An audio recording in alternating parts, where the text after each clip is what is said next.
Vamos a ver, chicos, para ir terminando el práctico de trabajo virtual, cómo resolvemos una barra de un reticulado. Tengo este reticulado, me piden determinar esta tensión de la barra. Entonces, ¿qué hago? Elimino la barra, ¿sí? La quito y pongo en evidencia la tensión. Yo en este caso supongo la tensión T, como estas son reacciones, acuérdense, en reticulado, si las,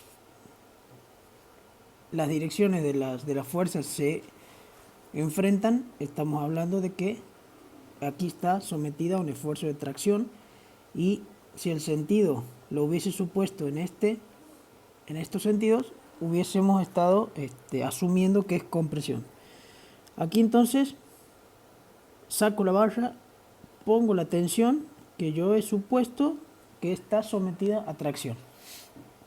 Entonces, al eliminar esta barra, ¿qué me queda? Me queda esta parte del reticulado con este apoyo móvil, perdón, con este apoyo fijo, y toda esta parte del reticulado con un apoyo móvil. Y este punto pasa a ser una articulación. Entonces tengo una chapa, otra chapa, que sería todo esto, unidas mediante esta articulación. ¿Es un sistema hipostático? Sí. ¿Por qué? Porque tengo dos chapas y tengo tres vínculos, uno aquí y dos aquí. Entonces este sistema puede moverse. ¿Cómo se mueve? Al igual que hemos visto en las vigas, tenemos una articulación, por lo tanto vamos a tener un corrimiento, un desplazamiento compartido en este punto. Pero antes que eso, vamos a determinar lo que son los polos. Habíamos dicho que en una chapa que puede moverse y tiene un apoyo fijo, este constituye un polo obligado. Entonces este es mi polo 1. Y el polo 2, el otro polo, el polo que le correspondería a esta parte de la chapa, lo encontramos de la misma manera que hacíamos en viga. Paso una recta que vaya desde el apoyo fijo o el polo 1, pase por mi articulación hasta intersectar la dirección del apoyo móvil, que como ven en este caso ambas rectas son paralelas. ¿Y eso qué significa? Bueno, que el polo existe, pero que existe en el infinito. Entonces, ya hemos determinado los dos polos, sabemos que el polo 2 está en el infinito, el polo 1 está en este punto. Por lo tanto, ¿qué me queda por hacer? Proyecto mi polo 1 hasta la horizontal y le doy un corrimiento arbitrario. ¿Hasta dónde? Hasta la articulación. Y de aquí tengo que irme hasta la proyección de mi polo 2. Y como el polo 2 está en el infinito, eso significa que mi corrimiento va a tener esta forma en la chapa 2. Por lo tanto, el corrimiento vertical para toda la chapa queda definido de esta manera. Ahora me voy a los corrimientos horizontales. Tengo la proyección de mi polo 1 en este punto y el polo 2 estaría en el infinito. Entonces, ¿qué hago? Voy desde el polo 1 con una perpendicular, como hemos dicho, a este corrimiento, trazo una perpendicular hasta donde termina mi chapa 1, que sería este triángulo. Hasta ahí trazo la perpendicular. Y como pueden ver, si yo tengo un polo allá en el infinito, quiere decir que el desplazamiento de esta parte de la chapa va a ser puramente vertical. Por eso es que no tiene corrimiento horizontal. Horizontalmente solamente tengo el corrimiento de la chapa 1, y por eso es que todos los puntos de la chapa 2 tienen un mismo corrimiento vertical. Aparte, si ustedes lo analizan un poquito, si este punto se desplaza hacia abajo, este apoyo es un apoyo móvil que le permite movimiento en este sentido. Si este punto baja y este punto baja, quiere decir que todos los puntos de esta chapa se van a desplazar una misma longitud, y por lo tanto su diagrama de corrimiento corresponde a un rectángulo. Y al haber solamente un corrimiento vertical, significa obviamente que no existe el corrimiento horizontal para esta parte de la chapa. Esta sí tiene tanto un corrimiento vertical como un corrimiento horizontal. Bien, ahora, ¿qué tengo de aquí? Tengo un valor de que le llamamos eta P2, ¿sí? Tengo un epsilon P1 que corresponde a el corrimiento de esta fuerza P1 que está actuando en la chapa 1 y este corrimiento de la fuerza P2 que está actuando en la chapa 2. Ahora, perdón, también tengo una P3 vertical, ¿sí? Que está actuando, que es la descomposición de esta fuerza P3, la descompongo en una vertical y en una horizontal. La vertical generará trabajo porque tiene un desplazamiento vertical. La horizontal no genera trabajo porque, como hemos dicho, no tenemos desplazamiento horizontal en la chapa 2. Entonces esta no genera trabajo. Esta sí genera trabajo, entonces este es su desplazamiento. Entonces ya tengo P1 con su desplazamiento, P2 con su desplazamiento y P3 que descompongo en horizontal y vertical. Esta horizontal no tiene desplazamiento, por lo tanto no hay trabajo, y tengo P3 y su desplazamiento. Ahora lo que tengo que determinar es el desplazamiento o el trabajo, en realidad, de la tensión T, que es la incógnita que estamos buscando. ¿Cómo hago esto? La tensión T es una tensión que está aplicada tanto en el nudo 1 como en el nudo 2. Entonces yo lo que tengo que encontrar ahora no es un simple desplazamiento, sino que tengo que encontrar, así como cuando determinábamos momento corte y normal, determinábamos giros relativos para el momento y desplazamientos relativos para el corte y el normal, aquí también tenemos que determinar desplazamientos relativos de quién, de los nudos, de estos dos nudos, del nudo 1 y del nudo 2. ¿Y cómo se obtienen esos desplazamientos? Bueno, sé que el nudo 1 pertenece a la chapa 1, por lo tanto su polo será el polo 1. Entonces, ¿qué hago? Voy desde el polo hasta el punto y una perpendicular a esta recta me define la dirección del vector A. Tengan en cuenta que estos vectorcitos tienen que ser compatibles con el corrimiento que está teniendo la chapa. No tendría ningún sentido que yo venga desde el polo hasta el punto y me vaya hacia arriba cuando yo estoy viendo que el desplazamiento es hacia abajo. Entonces voy desde el polo hasta el punto y me voy en el sentido que le corresponda de acuerdo a este diagrama de corrimiento. Defino entonces el vector A. De ahí vengo, hago exactamente lo mismo con el punto 2, con el nudo 2. Me vengo desde el polo. ¿El polo dónde está? En el infinito. Por lo tanto, si yo tengo que venirme desde el infinito, vendré con una paralela a esta. Entonces, si yo vengo con una paralela a la dirección de B hasta el punto y de ahí tengo que bajar una perpendicular, esto sería la dirección del vector B. Bien, ahora, ¿cómo encuentro los módulos de A y B?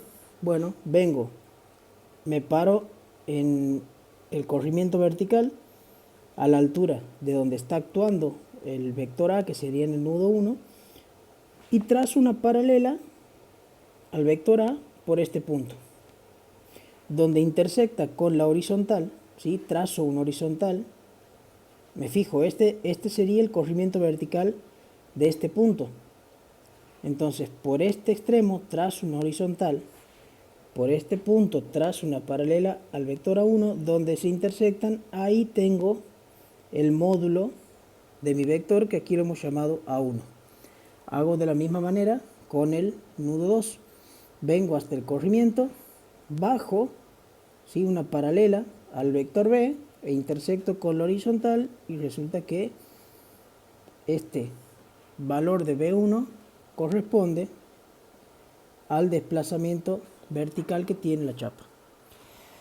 Entonces, ahora traigo una paralela igual al vector A1 y lo trazo por acá.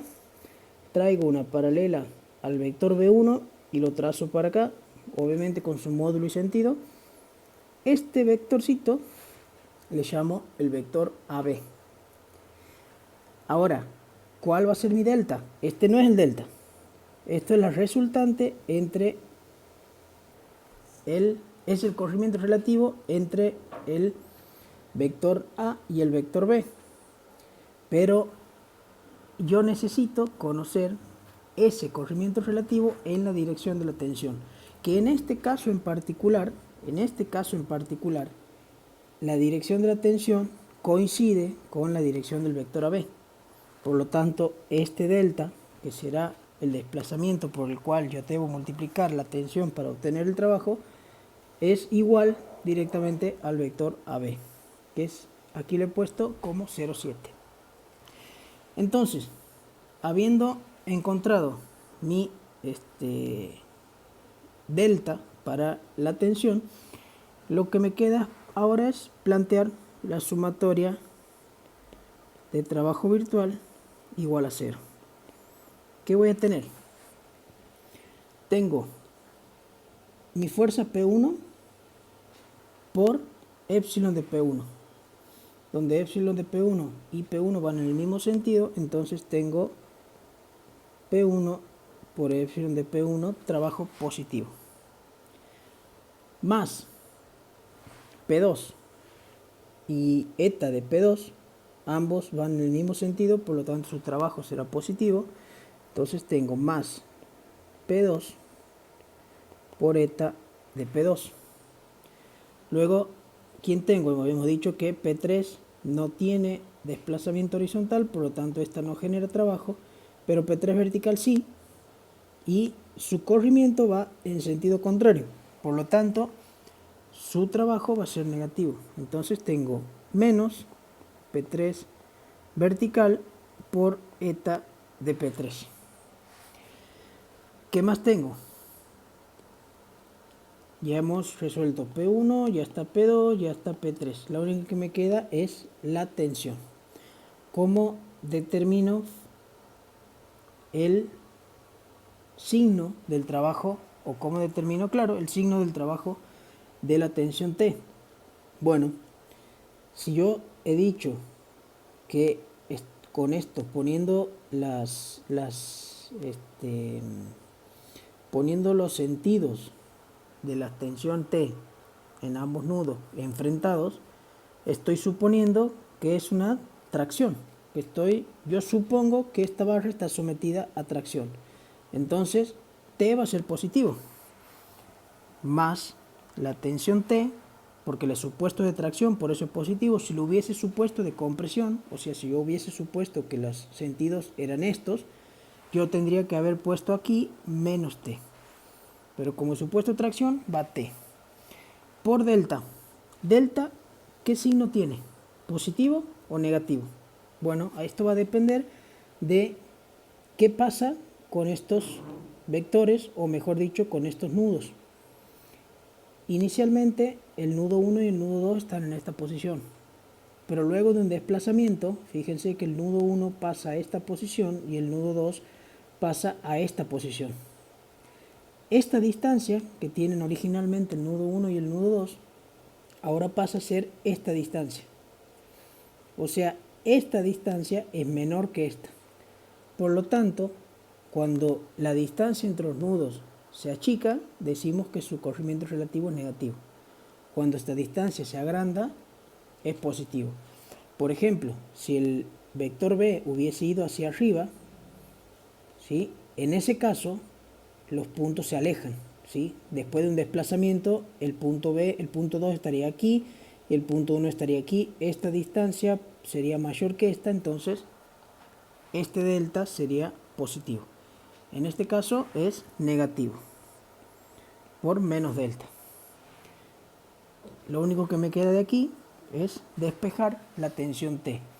Y si el valor me da positivo, quiere decir que he supuesto bien el sentido de mi tensión y el problema queda resuelto. Si el valor me da negativo, quiere decir que he supuesto el sentido contrario al que realmente tiene la tensión, y lo único que debo hacer es venir aquí y cambiarle el sentido de la tensión, y con eso queda resuelto el ejercicio. Bien, ahora aquí hay otra forma de determinar lo que es el corrimiento relativo o este valor delta, ¿sí? Que sería la siguiente.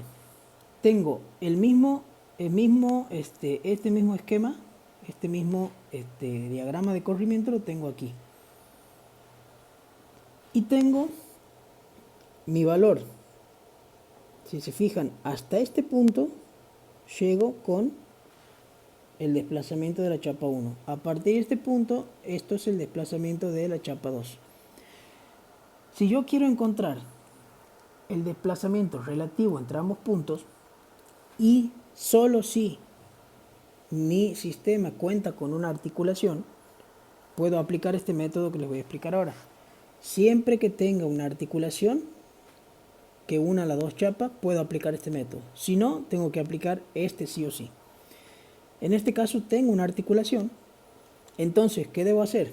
Mido desde la articulación hasta la tensión. ¿De qué manera? De forma perpendicular. Si la tensión, por darles un ejemplo, hubiese tenido esta dirección, la medición la tengo que hacer desde la articulación perpendicular a la dirección de la tensión. A esa distancia, desde la articulación hasta la tensión, medida siempre de manera perpendicular a la dirección de la tensión, le llamo T. Ese valor T, ¿qué hago? Vengo a mi diagrama de corrimiento, me paro en el punto que corresponde al desplazamiento de la articulación, prolongo, ¿sí?, mi corrimiento de la chapa 1 y desde este punto mido el valor de T. Trazo una vertical en ese extremo y el segmento que me define, el segmento definido a esa distancia, o sea, desde el punto que corresponde a la articulación, mido la distancia T. El segmento que se encuentra entre el corrimiento de la chapa 2 y el corrimiento de la chapa 1 me define el valor de delta. Fíjense que delta en este caso es 0,7 y el delta obtenido con el otro método también es igual a 0,7. Por lo tanto, ambos métodos, cuando tengo una articulación, son válidos. Y de igual manera, hago el análisis, me fijo qué tipo de, cómo se mueve el nudo 1 y el nudo 2, determino, ¿sí?, si se acercan o se alejan, y de esa manera puedo saber si el delta es positivo o negativo. Lo otro, por último, al igual que con el método anterior, me queda plantear la sumatoria de trabajos virtuales y despejar la tensión y listo. Eso sería la forma de determinar una tensión en una barra. Ahora vamos a ver un ejemplo con el otro reticulado. Del ejercicio número 2 sería del reticulado. En este caso tengo el reticulado, me piden determinar esta tensión, por lo tanto, ¿qué hago? Elimino la barra y pongo en evidencia la incógnita. Aquí otra vez estoy suponiendo que esta barra está sometida a tracción. Entonces, ¿qué tengo? Al haber eliminado esta barra, mi sistema pasa a ser hipostático. Y al ser hipostático, quiere decir que puede moverse. Entonces, ¿cómo me queda mi sistema? Me queda esta chapa y esta chapa unidas por estas dos bielas, que en este caso no son paralelas. Ojo, no son paralelas las bielas. Por lo tanto, tendré una articulación ficticia en la intersección de estas dos bielas que no son paralelas. Ese punto constituye una articulación ficticia entre esta chapa y esta chapa. Vamos a pasar ahora a determinar los polos. Si me fijo en esta chapa, aquí tengo un apoyo fijo, entonces constituye un polo. No constituye un polo. ¿Por qué? Porque habíamos dicho que un apoyo fijo constituye un polo en una chapa que puede moverse. Y si ustedes se fijan, yo tengo una chapa, esta chapa por sí sola, está isostática. Tiene un apoyo móvil y un apoyo fijo. Por lo tanto, esta parte de mi reticulado, que sería la chapa de la izquierda, está inmóvil, está isostática. Por lo tanto, la única parte del reticulado que va a tener movimiento va a ser esta parte de la chapa. Perdón, del reticulado, que sería la chapa de la derecha. ¿Cómo se va a mover? Bueno, hemos dicho que existe una articulación ficticia en este punto. Por lo tanto, si yo tengo que proyectar la horizontal, sé que desde este punto hasta este punto, que sería la proyección de esta chapa, el corrimiento es nulo, entonces 0. Y como sabemos nosotros, en una articulación ambas chapas tienen que compartir corrimiento. Entonces sigo con 0 hasta llegar a la articulación. Y desde la articulación recién me vengo y le doy un corrimiento a esta chapa entre sus límites, que serían este punto y este punto. Entonces mi diagrama de corrimiento queda definido: 0 para esta chapa, este diagrama de corrimiento para esta chapa desde esta articulación. Y luego nos queda proceder de la misma manera que hemos visto anteriormente. Este nudo que pertenece a la chapa 1, hemos dicho que no tiene movimiento, por lo tanto este punto queda inmóvil. Este punto sí que pertenece a la chapa 2. Este punto sí tiene corrimiento, sí tiene movimiento. Entonces, ¿cómo encuentro el corrimiento de ese punto? Bueno, vengo desde el polo. En realidad esta articulación a su vez cumple la función de polo, en este caso particular. Entonces me voy desde la articulación hasta el punto y bajo el valor, encontrando el sentido de B. Me vengo a mi gráfico, trazo una paralela B y encuentro el valor de B1 que coincide con eta de P2. Entonces, ¿cómo me quedaría mi ecuación de trabajo virtual? Tendría P2 por eta de P2, P2 por eta de P2, más T, porque aquí acuérdense, yo estoy suponiendo que T es una tensión de tracción, más T, ¿por quién? Por delta. ¿Quién es delta? ¿B1? No, tengo que obtener delta. ¿Cómo obtengo delta? Bueno, mi vector es B1. Aquí acuérdense que el punto 1 no tiene movimiento, si no hubiese tenido una suma de dos vectores. Pero bueno, en este caso, mi vector B1 es lo que representaría el corrimiento relativo entre los dos puntos. Ahora, para encontrar ese corrimiento relativo en la dirección de la tensión T, ¿qué tengo que hacer? Trazar una paralela a la tensión T por este extremo y en una perpendicular a la dirección de la tensión T y donde intersecte con el inicio del vector B1 encuentro el valor de delta. Este delta, no se olviden que si este punto se permanece inmóvil y este punto se desplaza, su distancia se incrementa. Por lo tanto, delta es positivo.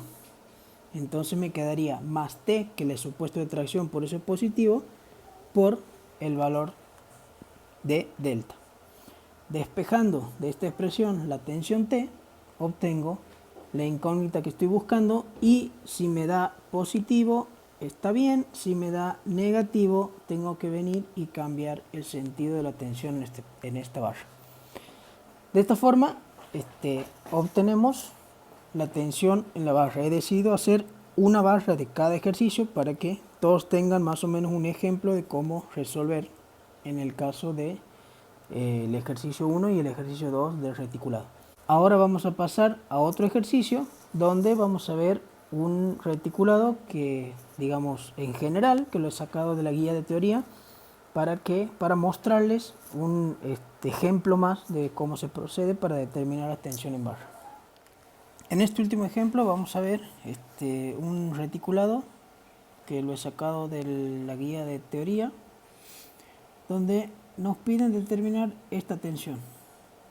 Como hemos hecho anteriormente, ¿qué hago? Elimino la barra y pongo en evidencia la tensión, que en este caso también la supongo de tracción. Tengo una fuerza P1 y una fuerza P2 que tienen una determinada inclinación. Las descompongo en una vertical y en una horizontal, ambas fuerzas. Y como primer medida, entonces, ¿qué hago? Determino mis polos. Identifico que este punto que me divide esta chapa y esta chapa unidas están en este punto por medio de esa articulación. Entonces, en esta chapa que puede moverse tengo un apoyo fijo, por lo tanto ese apoyo fijo constituye un polo. Trazando una recta que va desde el apoyo fijo y pasa por la articulación hasta intersectar la dirección del apoyo móvil, en ese punto encuentro mi otro polo, que sería el polo de esta chapa. Entonces aquí tengo el polo O2. Proyecto mi polo O1, proyecto mi polo O2, me voy desde el polo O1 con un corrimiento arbitrario, ¿hasta dónde? Hasta el punto de la articulación, hasta la altura de la articulación, que sería el punto donde ambas chapas comparten corrimiento. Desde este punto me voy entonces al polo O2. De esta forma defino mi desplazamiento vertical para ambas chapas. Ahora proyecto el polo 1 y el polo 2 en la vertical, que como están en la misma línea, coinciden en este punto. Entonces, ¿qué hago? Traigo una perpendicular a esta recta y trazo por el polo O1, que sería este punto. Esa perpendicular viene hasta el límite de la chapa 1, que sería este punto. Entonces, este corrimiento, este diagrama es el que corresponde al corrimiento horizontal de la chapa 1. Y para la chapa 2 trazo una perpendicular a esta recta. ¿Por dónde? Por el polo 2, o sea, por este mismo punto, porque ahí coinciden los dos polos. Y me voy con la perpendicular hasta el límite de la chapa 2, que sería este punto. Este triángulo de aquí es el diagrama de corrimiento horizontal de la chapa 2. Aquí vamos a aplicar los dos métodos para determinar el desplazamiento relativo de estos dos puntos. Aquí no les he puesto nombre, pero bueno, vamos a ponerle aquí si quieren. Este va a ser el nudo 1 y este va a ser el nudo 2. Para el nudo 1, ¿qué hago? Vengo desde el polo hasta el punto que pertenece a la chapa 1 y me voy con una perpendicular a esta recta, ¿no? Ojo, esta recta aquí en este caso está coincidiendo con la barra, pero no siempre va a ser así. Si mi recta fuese en este sentido, yo tendría que dibujar mi vector A perpendicular a esta recta. Este vector A es perpendicular a la recta que une el polo 1 con el punto 1. No es perpendicular a esta barra. En este caso coincide y es perpendicular a esta barra, pero el concepto es que el vector A debe ser perpendicular a la línea que une el polo con el punto. Entonces voy del polo al punto y en una perpendicular encuentro el vector A. Voy desde el polo 2 hasta el punto 2. En este caso esta recta no coincide con ninguna barra, entonces el vector B es perpendicular a esta recta, a la recta que une el polo 2 con el punto 2. Como hemos dicho anteriormente, tiene que ser compatible, tiene que tener sentido. O sea, me voy desde el polo 1 hasta el punto 1 y me voy con un vector perpendicular hacia abajo porque sé que el corrimiento de mi chapa es hacia abajo. Lo mismo para el vector B. Vengo entonces en el punto 1, bajo, encuentro este vector, este corrimiento vertical, trazo una paralela al vector A1 y donde corte con la horizontal que pase por el extremo del corrimiento de etapa 1, tengo el módulo de mi vector A1. Luego vengo al punto 2, encuentro que este es el corrimiento vertical para el punto 2, trazo una horizontal por su extremo y por el otro extremo trazo una paralela a el vector B. De esa forma me defino lo que es el módulo del vector B1. Vengo, trazo una paralela con su módulo, dirección y sentido a B1 y una paralela con su módulo, dirección y sentido al vector A1. Este módulo me representa el corrimiento relativo entre A y B, pero como hemos dicho antes, yo tengo que determinar el corrimiento relativo entre los puntos A y B en la dirección de la tensión T. Entonces, ¿qué hago? Trazo una paralela a la tensión T y mediante dos perpendiculares, siempre perpendiculares a la tensión T, que pasen por el extremo del vector AB, encuentro el valor de delta. De igual manera, si se fijan, este punto está aquí, este punto está aquí, esta es su distancia. Después de un determinado desplazamiento, este punto termina aquí, este punto termina aquí, su distancia es menor. Por lo tanto, al acortarse la distancia entre los puntos, delta es negativo. Vamos a aplicar el otro método. El otro método consistía en tomar la distancia que va desde la articulación hasta la tensión, siempre medido de forma perpendicular a la dirección de la tensión. Este valor es T. Vengo al punto que corresponde a la articulación, ¿sí? En este punto, ¿qué hago? Prolongo la dirección del corrimiento de la chapa 1. ¿Hasta dónde? Hasta donde me diga la longitud de T. Desde la articulación mido la distancia T, en ese punto trazo una vertical y donde intersecta el corrimiento de la chapa 2 y el corrimiento de la chapa 1, ese segmento me representa el delta, que como pueden ver es igual a 1,2, que es exactamente igual al obtenido por este otro método. Entonces, ¿cómo quedaría? La ecuación sumatoria de trabajo virtual es igual a 0. ¿Qué tengo? Tengo P1 vertical por eta de P1 vertical, ambos van en el mismo sentido, por lo tanto el trabajo es positivo. P1 vertical por eta de P1 vertical, más P1 horizontal por épsilon de P1 horizontal. Este es el vector épsilon P1 horizontal, como va en el mismo sentido que P1 horizontal, su trabajo es positivo, más P1 horizontal por épsilon de P1 horizontal, más P2 vertical por eta de P2 vertical, como porque ambos van en el mismo sentido, por eso su trabajo es positivo, más P2 vertical por eta de P2 vertical, más P2 horizontal, ¿sí?